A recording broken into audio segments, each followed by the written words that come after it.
Антикорупцијски ја комплетирала документацијата за случајот Рашковски и тендерот со радарската опрема на МНАВ, но јавноста ќе почека за одговор која била улогата на генералниот секретар во целата сделка и дали има законски неправилности или малверзации во целиот случај со набавката на опремата од италијанската компанија Леонардо. Од антикорупцијска залфа потврдија дека документите што ги барале ги добиле, ама сега велат дека документацијата била обемна, па не знаат кога ќе има епилог за овој случај. Скоро еден месец помина откако во јавноста беше објавена снимка од состанок во влада, а се однесува на набавка на радарската опрема за МНАВ. На снимката се слуша меѓу останатите и гласот на генералниот секретар Драги Рашковски. На аудио материјалот се слуша како се споменуваат проценти.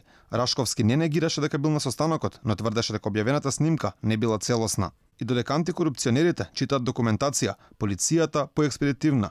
Денеска во станица на Распет беше повикан новинарот Љупчо Златев, кој на својот портал ја објави снимката. Полициските службеници од мене бараа да одговорам на две работи.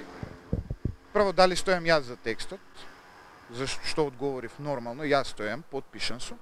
И второ, ме праша кој ми го дал. На тоа прашање одговорив дека никој, никогаш нема да открием извор на информација.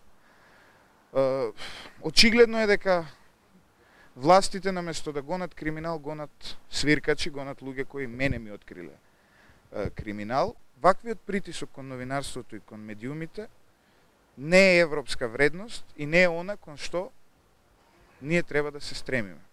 За овој случај единствено молчи обвинителството, иако познавачите на правото ја повикуваат оваа истражна институција, бидејќи според нив постои голем основ да се отвори предистражна постапка за набавка на радарите кои се платени со европски пари, и тоа 7 милиони евра, а во целата афера во центарот на слушувањата е и генералниот секретар на владата Драги Рашковски.